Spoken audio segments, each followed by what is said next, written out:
बालपण म्हणजेच निरागसता, खेळण्या बागडण्याचं वय. प्रत्येक मुलाचं बालपण आनंददायी असावं, त्याच्या चेहऱ्यावर हसू खुलावं, हेच आपलं स्वप्न असतं. मात्र काही मुलांच्या वाट्याला असा आनंद येत नाही. अशा मुलांना सक्षम करण्यासाठी आणि सामाजिक सुरक्षेचं कवच देण्यासाठी महाराष्ट्र शासनाच्या महिला आणि बालविकास विभागाची क्रांतीज्योती सावित्रीबाई फुले बालसंगोपन योजना मोठा आधार ठरली आहे. महिला आणि बालविकास विभागाने ही योजना राबवली आहे, ज्या अंतर्गत बालकांच्या संरक्षणासाठी त्यांच्या भविष्याच्या उज्ज्वल वाटचालीसाठी आवश्यक ती मदत पुरवली जाते.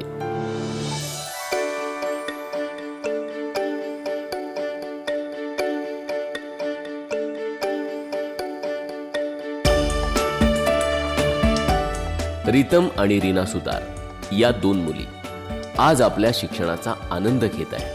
आपल्या पायावर उभं राहण्याचं स्वप्न पाहत आहेत. शासनामार्फत मिळालेल्या योजनेतून आम्ही मुलींना, आपल्या मुलांना पण आणि आम्ही त्यांना महिला बाल संगोपन विभागामार्फत काही योजनेचा लाभ मिळतो. त्या लाभांना आम्ही त्या मुलींना शिक्षण देतो. 3 भावंडांमध्ये 2 बहिणी. वडिलांचा व्यवसाय बहुरूपी बनून भिक्षा मागणं. लहान भावाला घेऊन आईनं घर सोडलं आणि वडिलांनी आत्महत्या केली. सुतार बहिणींवर दुःखाचा डोंगर कोसळला. त्यांच्या संगोपनाची जबाबदारी काकावर पडली. पण अंगणवाडी सेविकेकडून मिळालेल्या माहितीने त्यांच्या जीवनाचा मार्ग बदलला.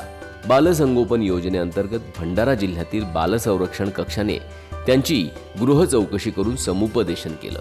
मुलींचं शिक्षण सुरू झालं. माई काका आणि आजी माई मला रोज शाळेमध्ये पाठवतात. माझी मम्मी सोडून गेली, पप्पा मला पावला, काका आजी माझा करते, तेच मायबाप बनून लायतं आणि आमचा साथ देतो. हे असे जे विद्यार्थी आहेत हे शिक्षणापासून वंचित होऊ नये, शाळाबाह्य होऊ नयेत, म्हणून त्यांना शासकीय योजनेचं अत्यंत आवश्यकता आहे. शाळेबद्दल त्यांच्या मनात एक आवड निर्माण होईल आणि व्यवस्थित त्याचं म्हणजे जीवन हे चांगलं होईल. रितम आणि रीना यांच्यासारख्या अनेक मुलांना या योजनेच्या माध्यमातून योग्य मार्गदर्शन आणि शिक्षणाची संधी मिळत आहे.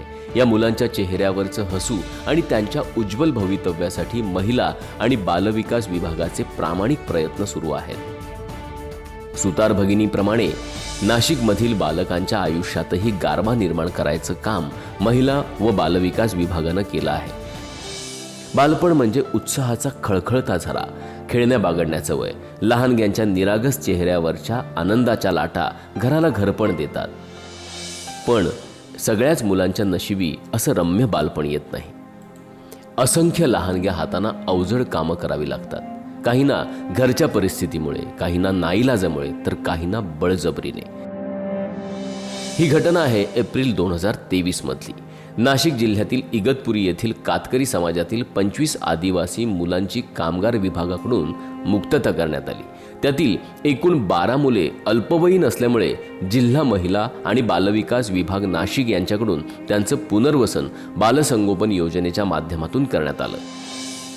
जिल्हा बालसंरक्षण कक्ष नाशिक या कार्यालयाने या बालकांना क्रांतीज्योती सावित्रीबाई फुले योजनेचा लाभ मिळवून दिला.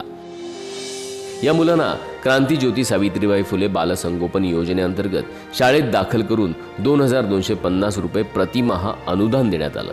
आता ही मुलं नियमित शिक्षण घेत आहेत. अनाथ, निराधार, अपंग मुलांना सामाजिक आणि शैक्षणिक सुरक्षा देऊन त्यांचं बालपण जपणं हेच या योजनेचं ध्येय आहे. या योजनेच्या माध्यमातून राज्यातील हजारो मुलं आता शिक्षण घेऊन आपल्या पायावर उभी राहत आहेत. क्रांतीज्योती सावित्रीबाई फुले बालसंगोपन योजना, निरागस हाताचं बालपण जपूया.